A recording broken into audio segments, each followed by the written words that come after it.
outsmart, but we were ahead of them. See, we started talking about stuff like air wars and all that. 20 years ago. We just got here, right? The air war, psychological war. And other places, when we was over there, on 8th Street, we got here, and this place blew wide open. People don't even know what we was dealing with, but we have all these articles, 1996 and what have you, on the 3Ds, you know what I mean? And diversion and all that. So we had an idea, if we can last for 5 years in D.C., we're going to be rolling. Them 5 years went just like that. Well, they didn't go just like that. They went, the first 5 years was really a serious learning experience. But one of the things we said when we got here, we wanted to know, first of all, which Negroes was around the Iranians, or with the Iranians, or technically worked for them. And that helped a lot. We didn't say that's what we was looking for. But if anybody came here and we found out that they just said, how you doing? We love everybody. But it was clear. It was clear what the Iranians did here. It was clear who they had Marbar, America, and them. We remember and we learned in time exactly what Marbar, America's and them move was with the Islamic Party before and after, you know, during its heyday. Now, see, when you're talking about 1980 and 81, you're talking about the end of the period of Islamic Party of North America and all of that, you know, in 82, 83. This period is when they taking everybody down, or everybody's on the list to go down. And we're traveling all over the United States, and we're acquiring all of this information. And we remember, yeah, we studied literature with, you know, this group and that group, and we was getting the Dar stuff. And Imam Jamil had inherited the Dar al-Islam movement, you know. And they came in, and up until, y'all probably went over to see the little red-bearded guy from a few years ago from New York or Brooklyn giving fiery speeches, yeah. And he used to be Imam Jamil Alameen's second in command. Then they took him out right away. But anyway, he's a very good speaker and everything. And he'd been in the Dar.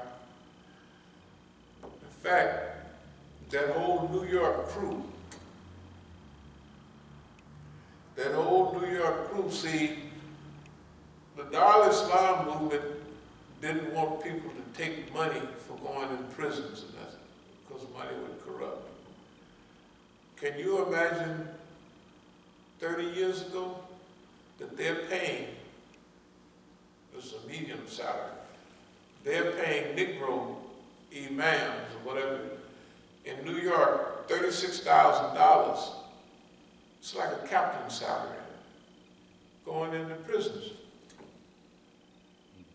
And the one I'm talking about had a badge, you know, the real big old gold badge that the police have. He was going through the check thing, clang-a-ling-a-ling, and said that he had to come back. He said, no, this is my badge. And then he got a real badge, you know. And then you know what you're dealing with, and so you can see. Then we were a little stricter. If you had a badge, you was the police. And what you were saying, this is what point I want to make. Those same people was trying to give me the reason why that the Dar al-Islam fell apart. You know what I mean? And they were trying to tell me that Sheikh Jelani came over with black magic and all that, and I'll teach you how to make wudu and blood and all that. So man, the man was the police. And right out there, when we went out there, what's the name? His son or one of them was sitting right there, you know, giving a talk. When we went out to the Negro place, not the Negro, but right out here. You know, the big show right out here in Springfield. Springfield. That was, that was Springfield. Okay, let me keep the continuity going. The point I'm making is our long march have been a long march. We could just call it 40 years, you know. Let's say from 1980 to 2020. Yeah, that's 40 years, but it's overlap time. In that time, we done crossed every kind of barrier and maneuvered our way and survived every threat that nobody else that's here has survived. And we done survived it. The longer we be here, the easier the survival. That ain't no big deal. If you was back in 1986, that's when you still eyes getting big and getting mad and stuff. But by 1990, that's decided. Decline. By 2000, you're on the road. By 2010, you've figured it all out, and you're technically for 10 years you have been writing. From 1995, when we formed As-Sabiqun, we had to gain. And the proof is that we're here right now. The proof is that we're here and we're not corrupted. The proof that we're here and we're not physicalized. We're not Negroized. And we are not over-challenged at all. In fact, our attitude is that boss man is in big trouble, which he is, and I'll explain it in a minute. But let me go over some of the outline, because it's the Negro Long March. First, we want to talk about human resource management. Human resource management, that's us. So there's self-management. So for me, I have early rise, physical fitness, and I'm already into this by several months already, because physical fitness. So technically, I've already got into the mode. Not got into the mode, get back into the mode, where you're more diet control Ramadan and post-Ramadan. That means Quranic and Hadith study during all that period and after. And implementation. And we have here right. That means like we have all the other, old As-Sabiquns, well, we need new As-Sabiquns now. So we're going to have to write.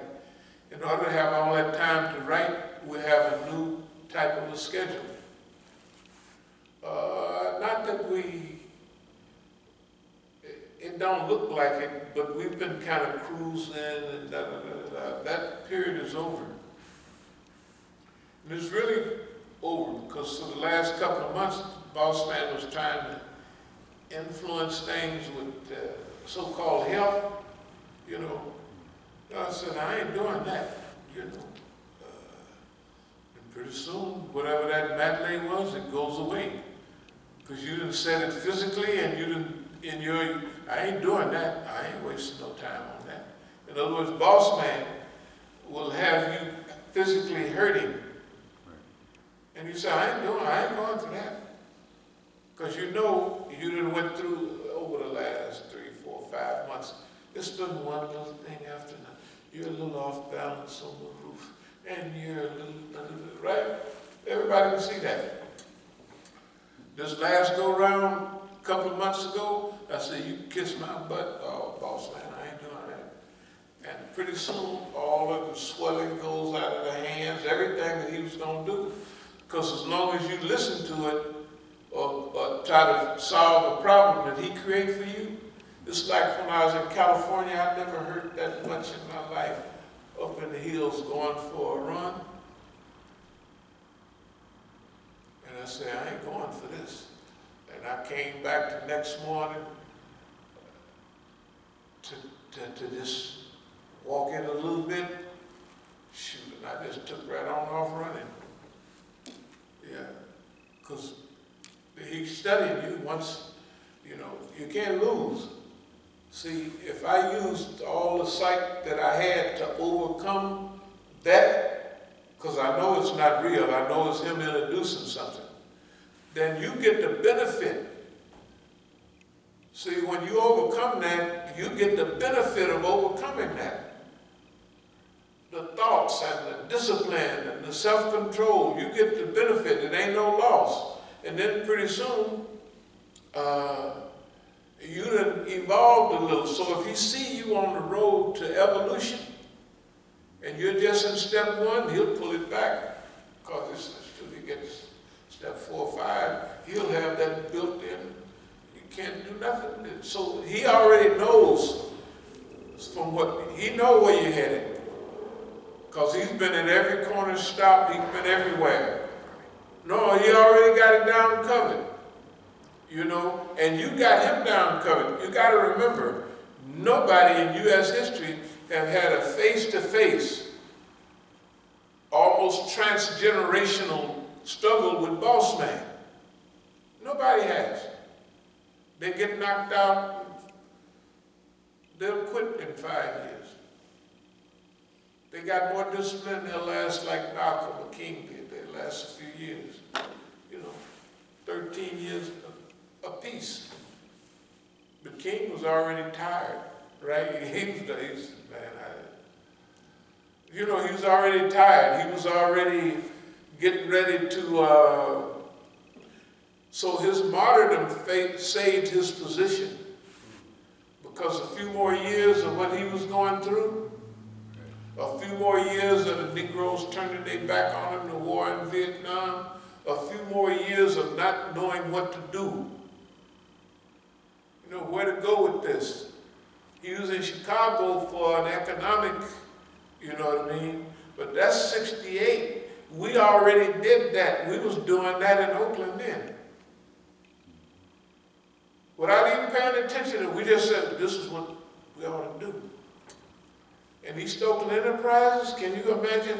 Ain't no city in America when that many young Negroes was owning their own homes, driving their own Cadillacs, you know what I mean, and having economic independence. That was in Oakland.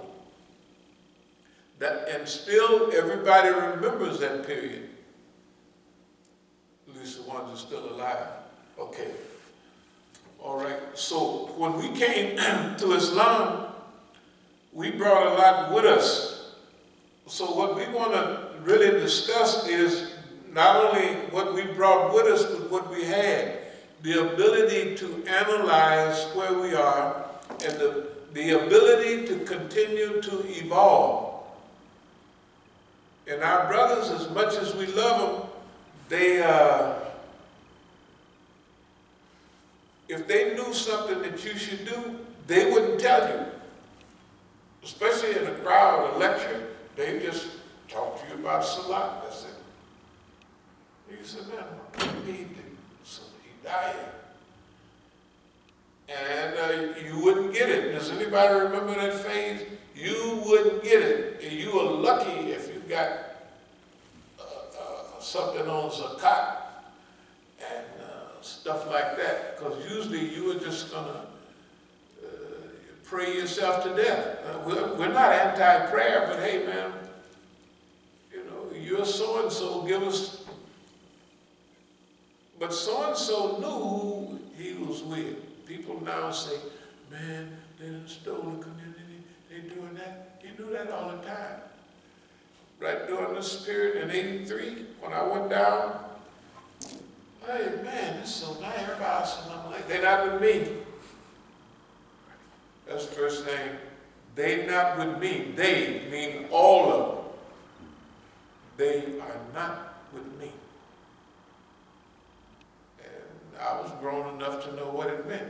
You know, they not with him. They're the police. And everything I told him, he co-signed.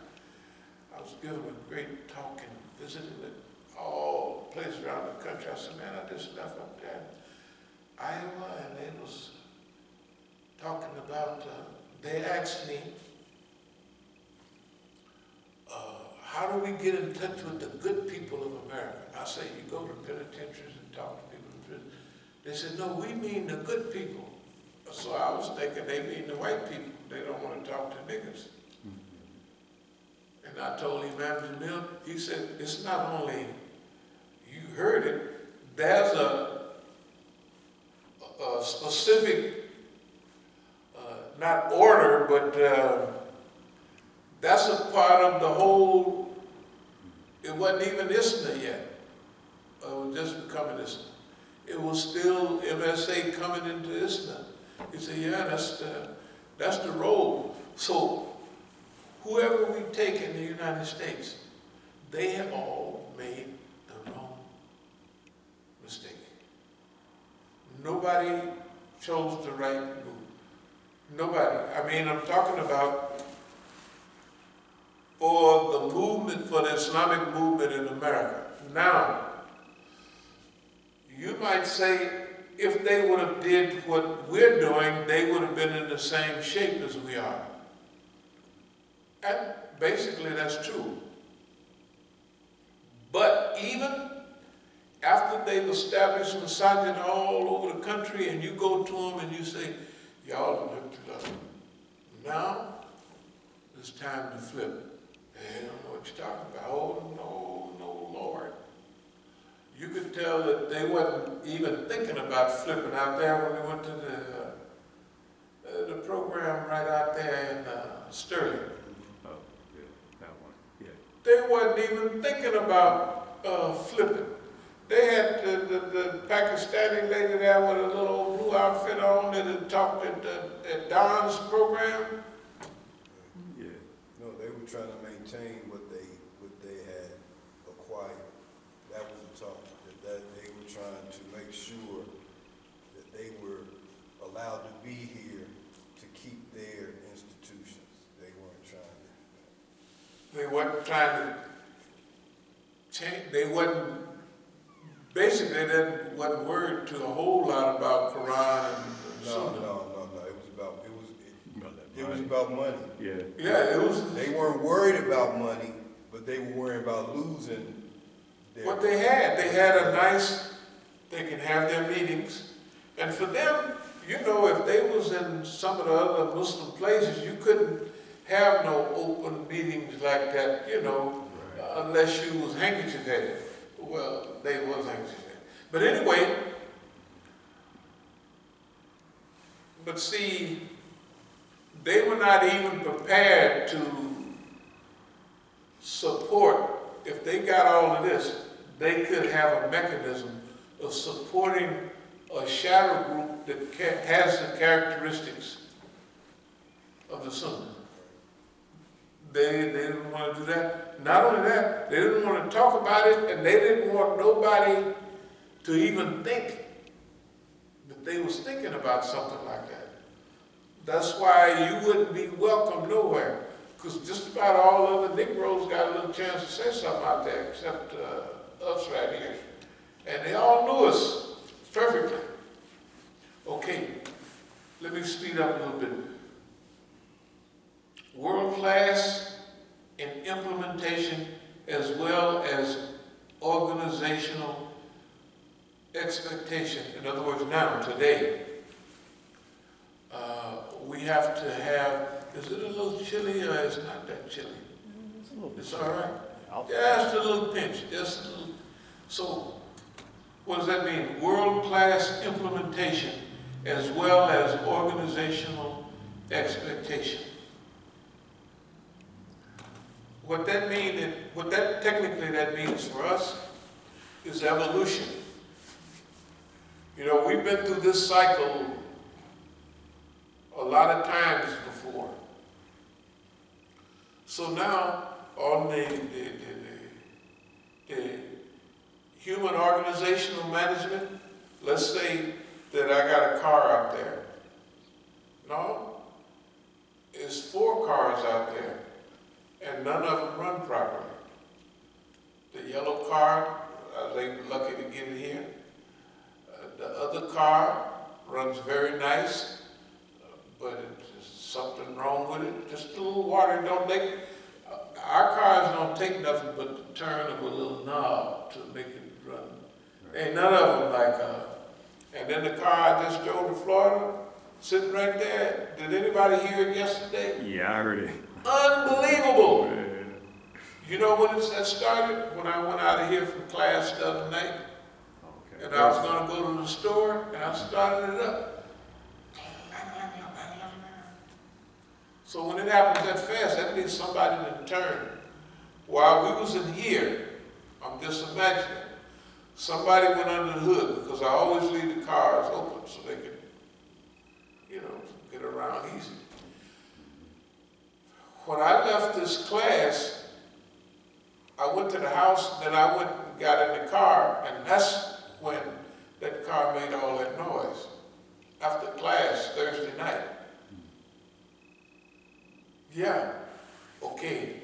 That means that, okay, the truck runs perfect. Only thing is the water thing, whatever it is. Okay, so what we have to do now, and I believe in the evolution of movement is that we, those who are supporters of the movement, take care, we just have a motor pool or something, where I don't see the stuff that we're doing now, I have to move straight ahead. I don't have time to mess with the car, it don't run, so what, it don't run. But because if they don't improve, I'll do like I did years ago. You'll see me walking and I'll catch the bus. You know what I mean?